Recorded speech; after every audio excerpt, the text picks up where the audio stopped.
இன்றைய செய்திகள். செவ்வாய் கிரக ஆராய்ச்சியில் இந்தியா தீவிரமாக ஈடுபடும். சுதந்திர தின விழாவில் பிரதமர் அறிவிப்பு.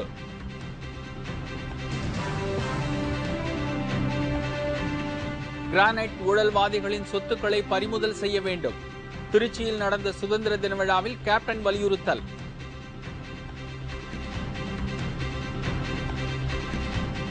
பிரதமர் மீது நரேந்திர மோடி குற்றச்சாட்டு. முக்கிய பிரச்சனைகளுக்கு தீர்வு அறிவிக்காதது ஏன் என்று கேள்வி.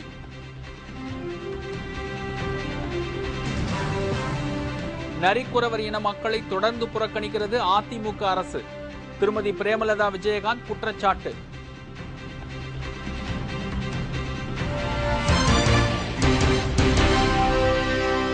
வணக்கம். விரிவான செய்திகள். நாட்டில் நிலவும் வறுமை, கல்வியின்மை, பசி போன்றவைகளை விரட்டினால்தான் உண்மையான சுதந்திரத்தை அடைய முடியும் என்று பிரதமர் மன்மோகன் சிங் தெரிவித்திருக்கிறார். இந்தியாவின் 66வது சுதந்திர தினம் இன்று நாடெங்கும் கோலாகலமாக கொண்டாடப்பட்டது. டெல்லி செங்கோட்டையில் நடந்த விழாவில் பிரதமர் மன்மோகன் சிங் தேசிய கொடியை ஏற்றி வைத்து வீரர்களின் அணிவகுப்பு மரியாதையை ஏற்றுக்கொண்டார்.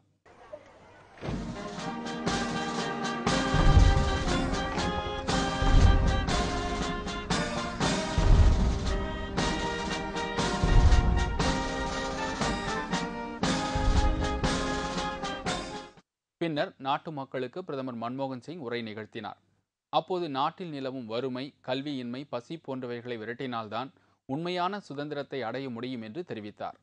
ஐரோப்பிய நாடுகளில் ஏற்பட்ட பொருளாதார மாற்றங்கள் இந்தியாவை பாதித்துள்ளது என்றும் இந்த பிரச்சினைகளை தீர்த்து வேலை வாய்ப்பை அதிகப்படுத்த முயற்சி மேற்கொள்ளப்பட்டுள்ளது என்றும் பிரதமர் கூறினார்.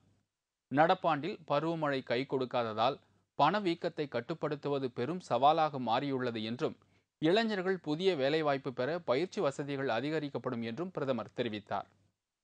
हमारी सरकार भारत के तेज आर्थिक विकास के लिए और देश को विश्व भर में छाए आर्थिक संकट से बचाने के लिए कड़ी मेहनत करेगी.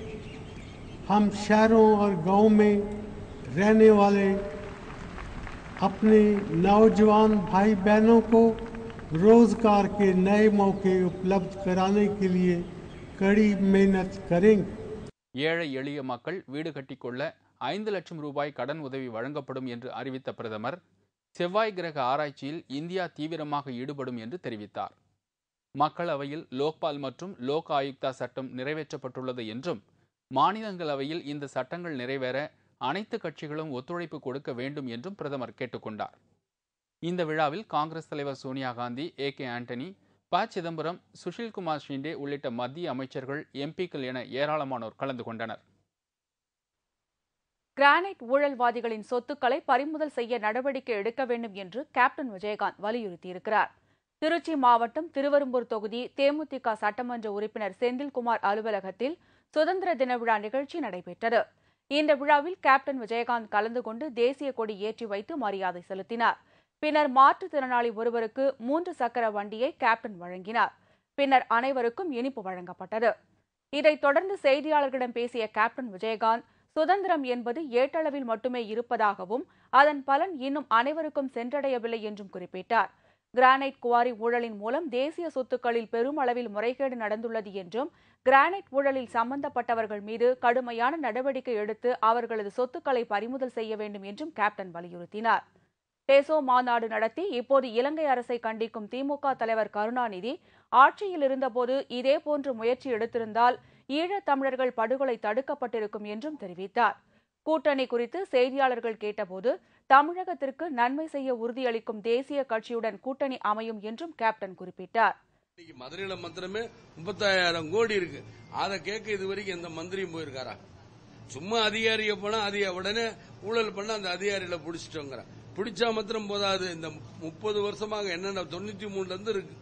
நானும் இந்த செய்தியை பத்திரிக்கை நம்ம 93 இருந்து அந்த அதிகாரிகள் சம்பாதிச்ச சொத்து யாராக இருந்தாலும் சரி, அதற்கு யார் யார் உடந்தை, கிராம அதிகாரி உடந்தைங்கிறான், கனிம வள அதிகாரி உடந்தைங்கிறான், வருவாய்த்துறை அதிகாரிகள் உடந்தைங்கிறான், அவங்களெல்லாம் பிடிச்சு அந்த சொத்துக்கெல்லாம் பிடிங்கி மக்களுக்கு ஒப்படைக்கணும். அதுதான் முக்கியம். நிகழ்ச்சியில் திருமதி பிரேமலதா விஜயகாந்த், கழக துணை பொதுச் செயலாளர் இளங்கோவன், கழக கொள்கை பரப்பு செயலாளர் VC சந்திரகுமார், தலைமை நிலைய செயலாளர் பார்த்த சாரதி, திருச்சி தெற்கு மாவட்ட செயலாளரும் திருவெரும்பூர் தேமுதிக எம்எல்ஏவுமான செந்தில்குமார், மாநகர மாவட்ட செயலாளர் விஜயராஜன், வடக்கு மாவட்ட செயலாளர் நடராஜன் மற்றும் நகர ஒன்றிய கிளை கழக நிர்வாகிகள், மகளிர் அணியினர் மற்றும் ஏராளமான தேமுதிக தொண்டர்கள் கலந்து கொண்டனர்.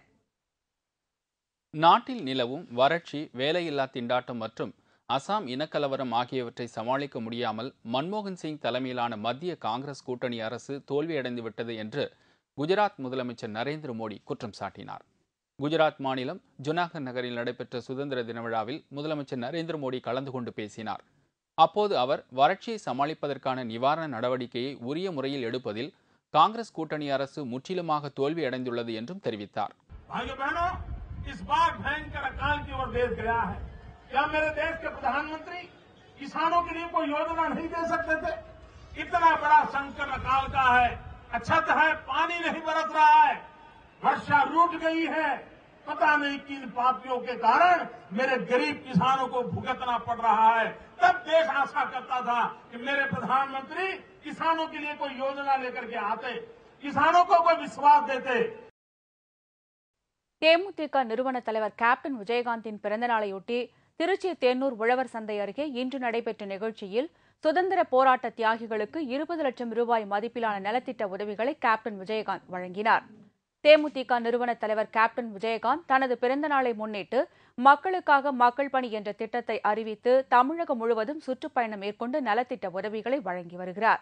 ஒவ்வொரு மாவட்டத்திற்கும் 20 லட்சம் ரூபாய் மதிப்பிலான நலத்திட்ட உதவிகள் வழங்கப்பட்டுள்ளது. சுமை தூக்கும் தொழிலாளர்கள், நாட்டுப்புற கலைஞர்கள், மாற்றுத்திறனாளிகள், கிறிஸ்துவ பாதிரியாளர்கள், ஆட்டோ ரிக்ஷா ஓட்டுநர்கள், விவசாயிகள், சமையல் கலைஞர்கள், கைவினை கலைஞர்கள், துப்புரவு தொழிலாளர்கள் உள்ளிட்டோர் இந்த திட்டத்தில் பயனடைந்துள்ளனர். அதன்படி இதுவரை கடந்த 14 நாட்களாக இதுவரை 2,80 லட்சம் ரூபாய் மதிப்புள்ள நலத்திட்ட உதவிகளை கேப்டன் விஜயகாந்த் வழங்கியிருக்கிறார். பெரம்பலூரில் நேற்று நடைபெற்ற நிகழ்ச்சியில் நரிக்குறவர்களுக்கு 20 லட்சம் ரூபாய் மதிப்பிலான நலத்திட்ட உதவிகளை கேப்டன் விஜயகாந்த் வழங்கினார். தையல் இயந்திரம், மிக்சி, கிரைண்டர், குடங்கள் மற்றும் சமையல் பாத்திரங்கள் உள்ளிட்ட நலத்திட்ட உதவிகளை கேப்டன் வழங்கினார். இந்த நிலையில் கேப்டனின் மக்களுக்காக மக்கள் பணி இன்று 15வது நாளை எட்டியுள்ளது. திருச்சி தேனூர் உழவர் சந்தை அருகே இன்று நடைபெற்ற நிகழ்ச்சியில் சுதந்திர போராட்ட தியாகிகளுக்கு 20 லட்சம் ரூபாய் மதிப்பிலான நலத்திட்ட உதவிகளை கேப்டன் விஜயகாந்த் வழங்கினார். அதன் பின்னர் விழாவில் சிறப்புரையாற்றிய கேப்டன் விஜயகாந்த், நாடு சுதந்திரம் அடைந்து 66 ஆண்டு காலமாகியும் மக்களுக்கு உண்மையான சுதந்திரம் கிடைக்கவில்லை என்று தெரிவித்தார். சுதந்திரத்திற்காக பாடுபட்ட தியாகிகளை ஆட்சியாளர்கள் மறந்துவிட்டதாக கேப்டன் குற்றம் சாட்டினார். சுதந்திர தின விழாவில் உரையாற்றிய முதல்வர் ஜெயலலிதா மக்கள் பயன்பெறக்கூடிய எந்த திட்டத்தையும் அறிவிக்கவில்லை என்று புகார் தெரிவித்தார். ஏற்கனவே அறிவித்த திட்டங்களையே அறிவித்து தமிழக மக்களை ஏமாற்றியுள்ள ஜெயலலிதாவிற்கு கேப்டன் கண்டனம் தெரிவித்தார். இந்த நிகழ்ச்சியில் திருமதி பிரேமலதா விஜயகாந்த், சிறப்பு விருந்தினர் தேமுதிக எம்எல்ஏ செந்தில்குமார், திருச்சி மாவட்ட செயலாளர் விஜயராஜன், நடராஜன் மற்றும் மாநில மாவட்ட நகர ஒன்றிய கிளை கழக நிர்வாகிகள், மகளிர் அணியினர் உட்பட ஏராளமான பொதுமக்கள் கலந்து கொண்டனர். சென்னை கோட்டை கொத்தளத்தில் சுதந்திர தின கொடியேற்றி வைத்த ஜெயலலிதா மக்களுக்கான எந்த புதிய திட்டத்தையும் அறிவிக்கவில்லை. சென்னை கோட்டை கொத்தளத்தில் முதலமைச்சர் ஜெயலலிதா தேசிய கொடியை ஏற்றி வைத்தார். முன்னதாக முப்படையினரின் அணிவகுப்பு மரியாதையை அவர் ஏற்றுக்கொண்டார். விழாவில் பேசிய ஜெயலலிதா இதுவரை 65,000 பேருக்கு இலவச மிக்சி, கிரைண்டர் வழங்கப்பட்டிருப்பதாகவும் இனி 65,000 பேருக்கு வழங்கப்படும் என்றும் தெரிவித்தார். இதேபோல் கறவை மாடுகள் மற்றும் ஆடுகள் வழங்கப்பட இருப்பதாகவும் கூறினார். தானே புயலால் பாதிக்கப்பட்டவர்களுக்கு 1 லட்சம் வீடுகள் கட்டி கொடுக்கப்படும் என்று ஏற்கனவே கூறிய திட்டத்தை மீண்டும் ஜெயலலிதா அறிவித்தார். 2011-2012 ஆண்டில் 25 லட்சம் மின் விசிறிகள், மிக்சி மற்றும் கிரைண்டர்கள் வழங்கப்பட்டுள்ளன. நடப்பாண்டில் 35 லட்சம் பயனாளிகளுக்கு இவை வழங்கப்படும்.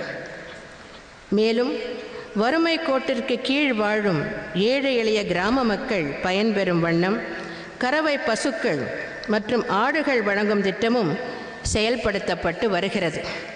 சட்டமன்ற தேர்தலின் போது ஜெயலலிதா அளித்த தேர்தல் வாக்குறுதியைப் போல் இன்றைய சுதந்திர தின விழாவிலும் அவரது ஓராண்டு கால ஆட்சி முடிவடைந்து 2ஆம் ஆண்டில் அடியெடுத்து வைக்கும் நிலையிலும் அதே வாக்குறுதியை மீண்டும் கொடுத்துள்ளார். முன்னதாக மாணவ மாணவிகளின் பல்வேறு வண்ணமயமான கலை நிகழ்ச்சிகள் விழாவில் இடம்பெற்றன. புதுச்சேரியில் முதலமைச்சர் ரங்கசாமி தேசிய கொடியேற்றி வைத்து முப்படை வீரர்களின் அணிவகுப்பு மரியாதையை ஏற்றுக்கொண்டார். அப்போது பல்வேறு புதிய திட்டங்களை ரங்கசாமி அறிவித்தார். நரிக்குறவை இன மக்களுக்கு அதிமுக அரசு எந்த அடிப்படை வசதியும் செய்து கொடுக்கவில்லை என்று திருமதி பிரேமலதா விஜயகாந்த் குற்றம் சாட்டினார்.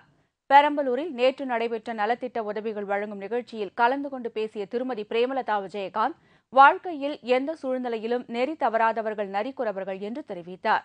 பெண்கள் நாட்டின் கண்கள் என்ற திட்டத்தை முதலாக அறிவித்து வெற்றிகரமாக செயல்படுத்தி வருபவர் கேப்டன் தான் என்று திருமதி பிரேமலதா விஜயகாந்த் பெருமிதம் தெரிவித்தார். கேப்டன் ஆட்சிக்கு வந்தால் பெண்கள் அனைத்து வசதிகளுடன் எவ்வித பயமும் இன்றி பாதுகாப்பாக இருப்பார்கள் என்று திருமதி பிரேமலதா விஜயகாந்த் தெரிவித்தார். மக்களை வாட்டி வரைக்கும் பால் விலை உயர்வு, பேருந்து கட்டணம் மற்றும் மின்சார கட்டண உயர்வுதான் அதிமுக அரசின் ஓராண்டு சாதனை என்று திருமதி பிரேமலதா விஜயகாந்த் கண்டனம் தெரிவித்தார். முருக கடவுள் மனம் முடித்தது நரிக்குறவை இனத்தைச் சேர்ந்த பெண்தான் என்பதை திருமதி பிரேமலதா விஜயகாந்த் சுட்டிக்காட்டினார். நரிக்குறவை இன மக்களுக்கு அதிமுக அரசு எந்தவித உதவியும் செய்யவில்லை என்று குற்றம் சாட்டிய திருமதி பிரேமலதா விஜயகாந்த், வீடு உள்ளிட்ட எவ்வித அடிப்படை வசதிகள் இல்லாமல் அந்த மக்கள் தவித்து வருவதாக வேதனை தெரிவித்தார். தமிழகத்தில் 6 IAS அதிகாரிகள் மாற்றம் செய்யப்பட்டுள்ளனர். தமிழக நுகர்பொருள் வாணிப கழக தலைவர் மற்றும் மேலாண்மை இயக்குநராக இருந்த டேவிடார் உயர்கல்வித்துறை சிறப்பு செயலாளராக மாற்றம் செய்யப்பட்டுள்ளார். சென்னை பணிகள் பிரிவு இணை ஆணையராக இருந்த அனந்த்குமார் சென்னை தெற்கு மண்டல இணை கமிஷனராக மாற்றம் செய்யப்பட்டுள்ளார். அரசு பொதுத்துறை துணை செயலாளராக இருந்த ராஜேஷ் பேரூராட்சிகள் இயக்குநராக மாற்றம் செய்யப்பட்டுள்ளார். தமிழக சர்க்கரை பிரிவு கூடுதல் இயக்குநராக இருந்த செந்தில்குமார் பொதுத்துறை துணை செயலாளராக நியமிக்கப்பட்டுள்ளார். மத்திய அரசு பணியிலிருந்து மாநில அரசு பணிக்கு மாற்றமாகியுள்ள பிரஜேந்திர நவினித் சென்னை மாநகராட்சி பணிகள் பிரிவு இணை கமிஷனராக மாற்றம் செய்யப்பட்டுள்ளார். பேரூராட்சி இயக்குநராக இருந்த சந்திரசேகரன் தமிழக நுகர்பொருள் வாணிப கழக தலைவர் மற்றும் மேலாண்மை இயக்குநராக மாற்றம் செய்யப்பட்டுள்ளார்.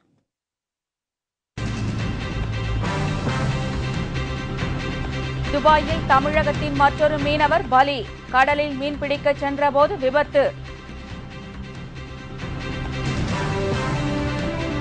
கூடங்குளம் அணு உலையில் எரிபொருள் நிரப்புவதற்கு கண்டனம், இடிந்த கரையில் கருப்பு கொடி ஏற்றி சுதந்திர தினம் புறக்கணிப்பு மற்றும் பல செய்திகள் விளம்பர இடைவேளைக்கு பிறகு.